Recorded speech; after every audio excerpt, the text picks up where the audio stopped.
जादुई पेड़। बहुत समय पहले एक विशाल पेड़ हुआ करता था।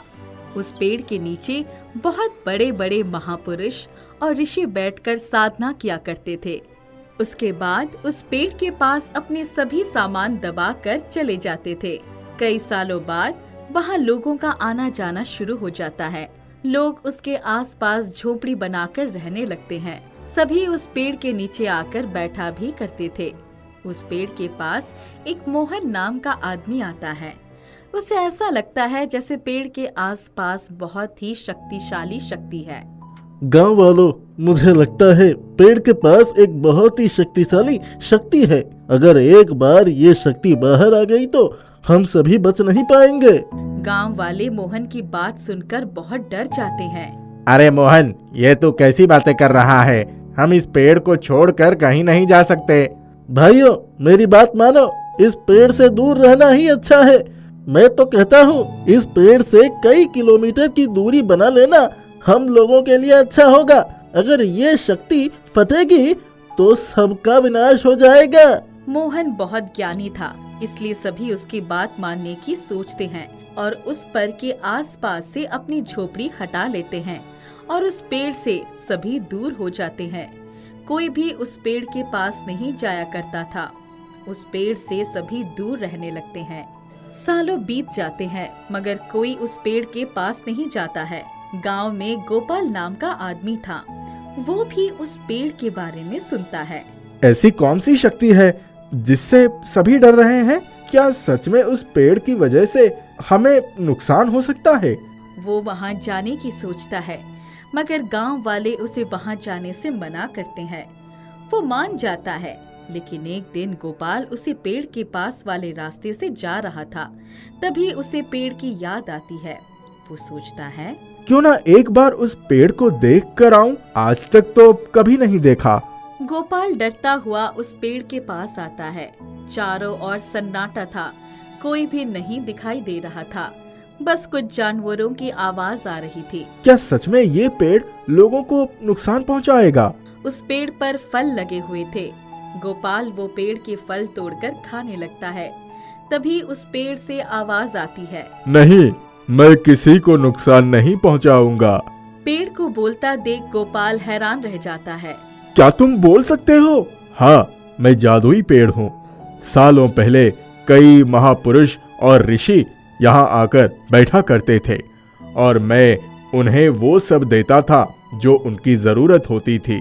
गांव वाले कहते हैं आपके आसपास कुछ ऐसी शक्ति है जिससे सबका नुकसान हो सकता है। नहीं, ऐसा नहीं है। मैं मानता हूँ मेरे आसपास बहुत ही शक्तिशाली शक्ति है, लेकिन जितने भी महापुरुष यहाँ तप करते थे वो अपना सारा सामान यहीं दबाकर चले जाते थे।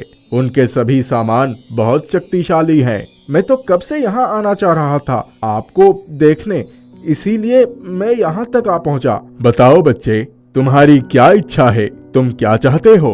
मैं तुम्हारी इच्छा जरूर पूरी करूँगा। क्या सच में? हाँ बिल्कुल, लेकिन क्या तुम मेरी एक मदद करोगे? जी बताइए। कृपया तुम मेरे आसपास के जमीन खोदना शुरू कर दो और तुम्हें जो भी मिले उन सभी सामान को पास वाली नदी में बहा दो। जितने भी महापुरुष और ऋषि हैं उन सभी की आत्मा को शांति मिलेगी। जी मैं अभी करता हूँ। गोपाल आसपास की जमीन खोदना शुरू कर देता है और सारा सामान निकालता है और उन्हें पास वाली नदी में बहा देता है। फिर पेड़ के पास आता है। जी मैंने आपका काम कर दिया। तुम्हारा बहुत बहुत धन्यवाद। मैं तुम्हारा एहसान कभी नहीं भूलूंगा। ये लो तुम्हारे लिए सोने के सिक्के, इसे लेते जाओ और जब कभी भी तुम्हें कुछ चाहिए होगा मेरे पास जरूर आना। मैं वो चीज तुम्हें जरूर दूंगा, मगर कृपया करके मेरे बारे में किसी को कुछ भी मत बताना। जी ठीक है, मैं ये बात किसी को नहीं बताऊंगा। एक दिन गोपाल जादुई पेड़ से कुछ मांगने आता है तो देखता है जादुई पेड़ पत्थर बन चुका है और उसकी सारी शक्तियाँ खत्म हो चुकी है। ये देख गोपाल बहुत परेशान हो जाता है। ये अचानक जादुई पेड़ को क्या हो गया? अभी कुछ दिन पहले तो मैं यहाँ आया था, तब तो ये बिल्कुल सही था। गोपाल जादुई पेड़ से पूछता है, जादुई पेड़ क्या तुम मेरी बात सुन रहे हो? कुछ बोलो तो सही। मुझे एक जूता चाहिए, कृपया मुझे एक जूता दे दो। जादुई पेड़ कुछ भी नहीं बोलता है। गोपाल पानी लेकर आता है और जादुई पेड़ पर छिड़कता है। जादुई पेड़, अब तो कुछ बोलो। बार बार कहने पर भी जादुई पेड़ कोई जवाब नहीं देता है। तो गोपाल वहीं बैठकर जोर जोर से रोने लगता है। कितने निर्दयी हो गए हो तुम, अब भी मुझ पर दया नहीं आ रही है। कुछ तो बोलो, जब तक तुम कुछ नहीं बोलोगे मैं यहाँ से नहीं जाने वाला। गोपाल वहीं बैठा कई घंटों तक बैठा रहता है। तब गोपाल को धीमी धीमी कुछ आवाजें सुनाई देती है। गोपाल, यहाँ मत बैठो, कोई फायदा नहीं। अब मैं जादुई पेड़ नहीं रहा। अब मैं वापस कभी पहले जैसा नहीं हो पाऊंगा। मुझ में इतनी शक्ति नहीं है कि मैं ज्यादा बात कर सकूं। मगर मुझे बताओ तो सही, हुआ क्या है? जो सामान मैंने तुमसे उस नदी में डालने को कहा था, वो सभी बहुत शक्तिशाली सामान थे। महापुरुष और ऋषियों ने मुझसे कहा था ये कभी किसी के हाथ नहीं लगने चाहिए। हाँ, तो वो किसी के हाथ नहीं लगा। मैंने उसे नदी में डाल दिया था, वो बह गया था पानी के साथ। नहीं गोपाल, मुझे नहीं पता था। उस नदी में कई सालों से राक्षस उन्हीं चीजों के इंतजार में बैठा था। जैसे ही तुम उसे नदी में डालकर गए, उस राक्षस ने उसे ले लिया और बहुत शक्तिशाली बन गया। इसमें तुम्हारी क्या गलती? उन लोगों ने कहा था अगर वो सामान किसी बुरे हाथ में लगा तो उसके कुछ हफ्ते बाद ही मेरी सारी शक्तियां चली जाएगी और मैं मुरझा जाऊंगा। ये सुन गोपाल बहुत दुखी हो जाता है। क्या कुछ हो नहीं सकता जिससे तुम पहले जैसा हो जाओ? उस राक्षस को मारना होगा जो उस नदी में अभी भी बैठा है, मगर ये आसान नहीं। तुम मुझे ये बताओ, मैं कैसे उसका अंत कर सकता हूँ? आज से ठीक 5 दिन बाद मेरे पास आना और मेरे पास वाली जमीन खोदना। वहाँ तुम्हें एक तलवार दिखेगा। उसी तलवार से तुम्हें उसे खत्म करना होगा। वो बाहर कैसे आएगा? वो 1 मिनट के लिए हर रात पानी से बाहर आता है। तुम्हें उसी 1 मिनट में तुम्हें उस पर वो तलवार चला देना होगा और निशाना उसकी गर्दन पर लगना चाहिए। गोपाल मान जाता है और 5 दिन बाद जादुई पेड़ के पास आकर जमीन खोदकर वो तलवार निकालता है और नदी के बाहर उस राक्षस के आने का इंतजार करने लगता है। राक्षस पानी से बाहर आता है। निशाना लगाकर गोपाल तलवार उसकी ओर चला देता है। राक्षस जोर से चिल्लाता है और वहीं उसकी मृत्यु हो जाती है। राक्षस की मृत्यु होते ही पेड़ वापस से हरा भरा बन जाता है और उसकी शक्तियाँ वापस आ जाती है। गोपाल, तुम्हारा बहुत बहुत शुक्रिया। आज तुम्हारी वजह से मैं अपने पुराने रूप में आ गया। ये लो, मेरी तरफ से तुम्हारे लिए इनाम, तुम्हारे लिए नए जूते। बहुत बहुत धन्यवाद। मुझे बहुत खुशी महसूस हो रही है कि मैं तुम्हें वापस पहले जैसा देख पा रहा हूँ। मैं फिर तुमसे मिलने आऊंगा।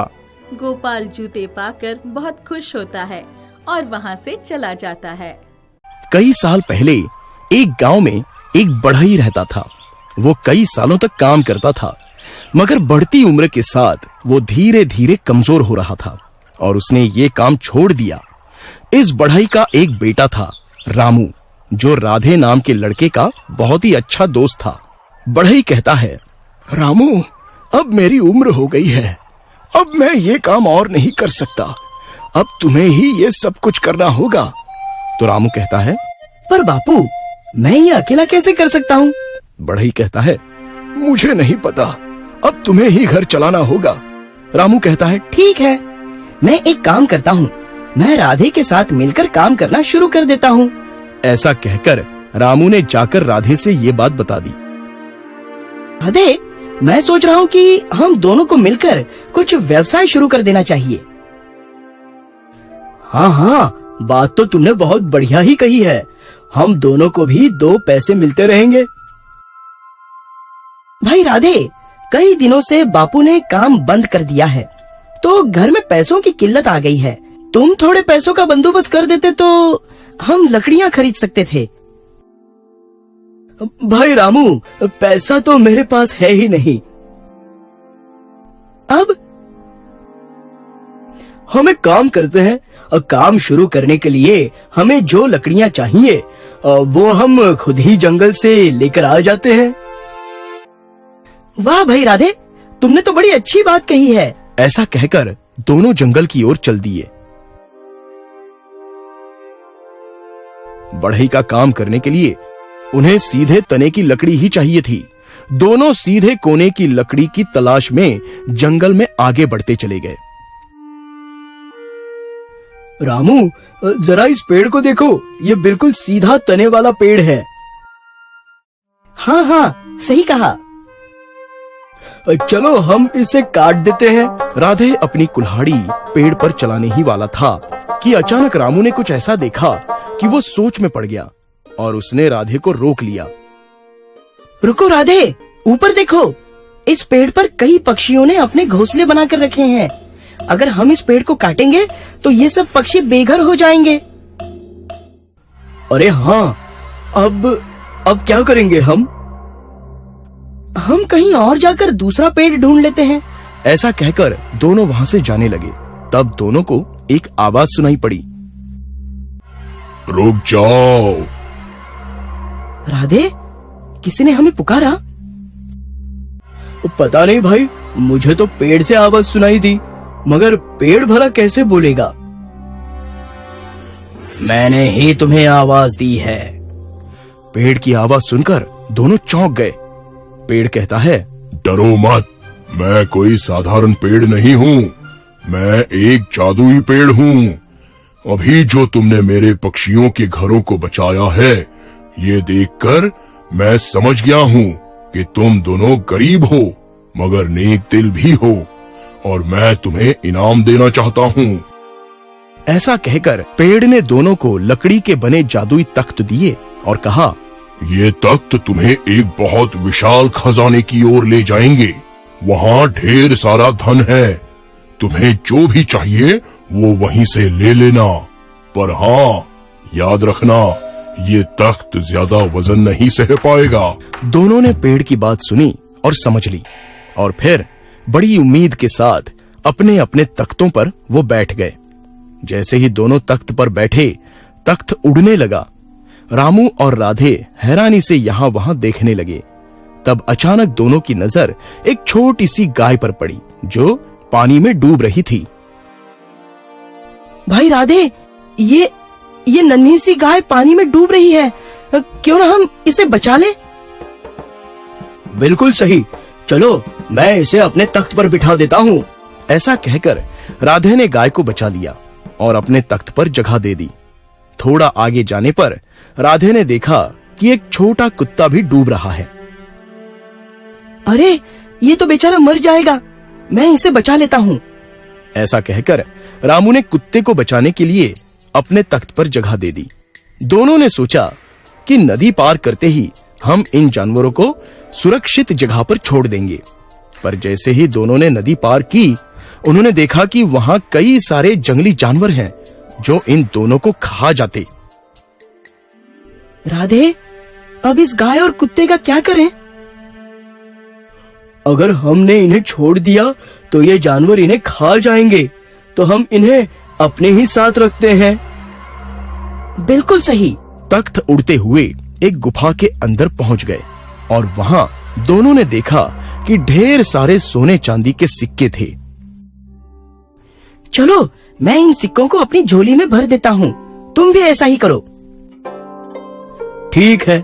दोनों ने अपने अपने झोलों में सिक्के भर लिए, पर जैसे ही दोनों वापस आने लगे, उनके तख्त गिर पड़े। अरे, हमारे तख्त ज्यादा वजन नहीं उठा सकते हैं। अरे हाँ, अब क्या करें? भाई, हमने पानी से तो कुत्तों को निकाल ही लिया ना, तो ऐसा करके हमने एक बार इसकी जान बचा ली है, अब दूसरी बार नहीं भी बचाई तो क्या? ऐसा कहकर रामू ने उस कुत्ते को वहीं छोड़ दिया। रामू की बात तो सही है, मगर मेरा दिल नहीं मानता। मैं ऐसा करता हूँ, थोड़े से सिक्के उठा लेता हूँ, फिर इन सिक्कों से लकड़ियाँ खरीदकर फर्नीचर बनाऊंगा। ऐसे में कमाई भी होती रहेगी और गाय की जान भी बच जाएगी। ऐसा सोचकर राधे ने कुछ सिक्के अपने जेब में भर दिए और गाय को अपने साथ लेकर वापस लौटा।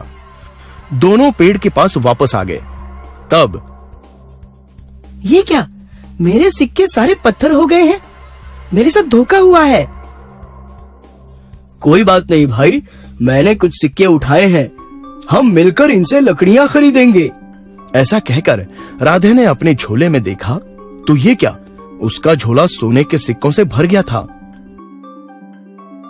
मेरे साथ अन्याय क्यों किया? रामू, जब तुमने उस नन्हे कुत्ते को मरने के लिए छोड़ दिया तो तुम्हारा दिल पत्थर का हो गया, इसलिए खजाने से तुम्हें सिर्फ पत्थर ही मिले। वहीं राधे का दिल सोने का था, जो उसने गाय की जान बचा ली, इसलिए उसके हिस्से में सोना आ गया। रामू ने जब पेड़ की बात सुनी तो उसे बहुत अफसोस होने लगा और उसे समझ में आ गया कि लालच बुरी बला है। अरे रामू, दिल छोटा मत करो, आखिर हम दोस्त हैं। हम मिलकर इन पैसों का इस्तेमाल करेंगे। पहले लकड़ियां खरीदेंगे और फिर बढ़ई का काम शुरू करेंगे। सच राधे? हाँ रामू, हम दोस्त जो हैं। दोनों ने मिलकर बढ़ई का काम शुरू किया और जब भी दोनों के पास पैसे बचते थे वो गरीबों की मदद करते थे, जिससे उनके व्यवसाय में बरकत होने लगी। लालच और जादुई पेड़। बहुत साल पहले श्याम नाम का एक लक्कड़हारा था। वो काफी मेहनती था। वो हर दिन जंगल जाता और वहाँ से लकड़ियाँ काट के अपने तांगे पर लेकर बाजार जाया करता था। तुम्हारे पास सबसे अच्छी लकड़ियाँ होती हैं श्याम, क्योंकि तुम जंगल में रहते हो और तुम जंगल का कोना कोना जानते हो। ये लो श्याम, पर संभाल के, तुम बहुत अच्छे और मेहनती इंसान हो, पर मुझे पता है कि तुम्हारी एक कमजोरी भी है, जुआ खेलना। घबराओ नहीं राम, मैं ये जुआ जल्दी ही छोड़ दूंगा। बस आज आखिरी बार खेलूंगा। आज मेरी किस्मत बहुत अच्छी है। अगर आज मैं बहुत पैसे जीत गया तो मैं जुआ खेलना हमेशा के लिए छोड़ दूंगा। श्याम के साथ 3 लोग पत्तों के साथ बैठे थे। सब श्याम पे हंस रहे थे। श्याम का सर झुक गया और वो वहाँ से चला गया। श्याम को जुआ खेलना बहुत पसंद था, पर जुए को श्याम नहीं पसंद था। वो हमेशा हारता रहता था। राम सही कह रहा था, वही मेरा सच्चा दोस्त है। अब मुझे जुआ खेलना हमेशा के लिए छोड़ देना चाहिए। मैं वादा करता हूँ, अब से कभी भी जुआ नहीं खेलूंगा। भगवान मुझे आशीर्वाद दो कि मेरी सारी गलत आदतें खत्म हो जाएं। हर दिन की तरह श्याम फिर से जंगल में लकड़ियाँ काट रहा था। अचानक उसे कुछ आवाज सुनाई देती है। उसे कोई नहीं दिखता। उसे फिर से तेज आवाज आती है और वो उस आवाज की तरफ जाता है। बचाओ, बचाओ, कोई मुझे बचाओ, कोई है? श्याम दद्दू की मदद करने के लिए उनकी तरफ दौड़ता है। दद्दू का पैर पत्थर में फंस गया था। श्याम जाके जल्दी से पत्थर हटाता है और उसे एक बाजू करता है। वो दद्दू को उठा के अपने तांगे पे ले जाता है। दद्दू का कोई नहीं था, तो श्याम ने उनकी सेवा एकदम अपने पिताजी जैसे की। दद्दू की तबीयत अब ठीक हो जाती है। शुक्रिया श्याम, तुमने मेरी जान बचाई और मेरा ख्याल रखा। तुम बहुत दयालु इंसान हो। ये तो मेरा फर्ज था दद्दू। दद्दू अपने हाथ से निकाल के श्याम को कुछ देते हैं। श्याम उसे देखता है। वो एक बीज था। इस बीज का मैं क्या करूं दद्दू? ये कोई साधारण बीज नहीं है बेटा। ये पेड़ 1 साल में फल देने लगता है और इसमें साल भर में जितने फल आते हैं एक साथ उगते हैं। सबसे ज्यादा रसीले और मीठे और सबसे स्वादिष्ट फल आते हैं इसके। बस एक बात का ध्यान रखना कि तुम फल तोड़ नहीं सकते। जब जिस फल का मौसम होगा वो अपने आप गिर जाएगा। दद्दू वहाँ से चले जाते हैं। फिर शाम अपने बागीचे में जाके बीज बो देता है। पेड़ साल भर में उग जाता है। 1 साल बाद पेड़ आम, संतरे, अंगूर, पाइनएप्पल से लहलहा रहा था। शाम तांगे में आम भर के बाजार लेकर जाता है। तभी वहाँ से राम निकलता है। कहाँ हो तुम शाम? काफी दिन से दिखे नहीं और मुझे लगता है कि तुमने लकड़ी का काम बंद कर दिया। हाँ राम, अब मैं शहर के सबसे अच्छे फल बेचता हूँ। वाह शाम, सुनकर काफी खुशी हुई। घर जाते वक्त शाम उसी जुए खाने से गुजरता है। उसका मन बहुत था जाने का, पर वह नहीं जाता। ए श्याम, चल आजा, जुआ खेलते हैं। नहीं नहीं, मैंने जुआ खेलना छोड़ दिया है। मैंने सुना है तू अच्छे पैसे कमा रहा है। हाँ, पर अब मैंने जुआ खेलना छोड़ दिया है। सिर्फ एक खेल हो जाए। शाम 3 लोगों के साथ जुआ खेलना चालू करता है। आज मेरा अच्छा दिन है। आज मैं सब जीत जाऊंगा। आज मैं 1 तांगा भर के सेब की शर्त लगाता हूँ। सेब? वो भी गर्मी में? नामुमकिन। मुझे तुम पे भरोसा नहीं। दिखाओ मुझे, कहाँ है सेब? तुम्हें मुझ पे भरोसा नहीं? रुको, मैं अभी वापस आया। शाम जाके सेब तोड़ना चालू कर देता है। आज जीतने के बाद मुझे कुछ नहीं चाहिए, ये फल भी नहीं। शाम सेब लेकर पहुंचता है। मैंने आज तक इतने लाल सेब नहीं देखे। ये तो काफी अनमोल हैं। चलो खेलें। शाम एक बहुत ही बेकार जुआरी था। शाम जाके देखता है कि वो जादुई पेड़ पूरा सूख चुका था। हे भगवान, मैं क्यों इतना लालची बना? इस लालच के कारण मैंने सब खो दिया।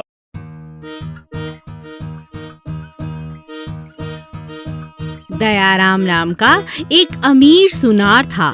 उसके पास काफी पैसा था।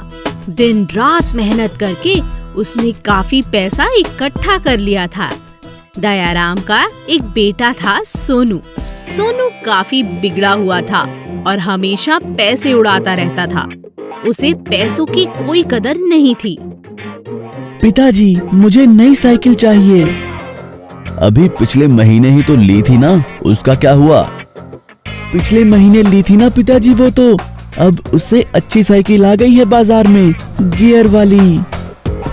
दयाराम अपने बेटे की फरमाइशों से काफी तंग आ चुका था और वो जानता था कि ऐसे पैसे उड़ाना अच्छी बात नहीं है।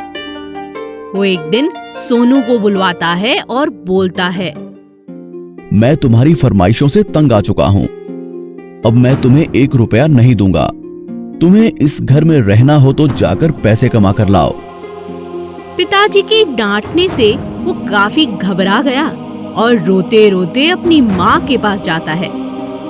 माँ, मुझे कुछ पैसे चाहिए, नहीं तो पिताजी मुझे घर से निकाल देंगे। माँ अपने बेटे के मोह में आके बिना कुछ उसे पूछे उसे एक सोने का सिक्का देती है। ये लो बेटा। अरे वाह, काम बन गया।